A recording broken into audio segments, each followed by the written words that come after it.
Use చేయొచ్చండి. అవి కూడా మనకి యూట్యూబ్ మూవీ మ్యూజిక్ లైబ్రరీకి సంబంధించినవే.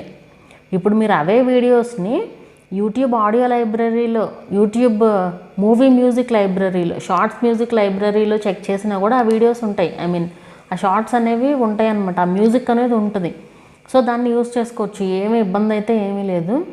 అండ్ అలా చేసినప్పుడు ఇప్పుడు మనకి ఆ యూజ్ దిస్ సౌండ్ అనే దగ్గర ఎవరైతే ఆ సౌండ్ యూజ్ చేసి వీడియోస్ చేశారో అవి అందరికీ కనిపిస్తూ ఉంటాయి కదా. కొంతమందికి ఈ డౌట్ కూడా ఉంటుంది, నేను చేసిన వీడియో కనిపించట్లేదు, అందరి వీడియోస్ కనిపిస్తున్నాయి అంటారు. మీ వీడియో మీకు కనిపించకపోవచ్చు కదా, వేరే వాళ్ళకి కనిపించవచ్చు. ఇప్పుడు అందులో కూడా అందరూ చేసిన వీడియోస్ ఏమీ కనిపించవు, మీకైనా కనిపించేది కొన్ని వీడియోసే కదా. అట్లా వేరే వాళ్ళకి మీ వీడియో కనిపించవచ్చు.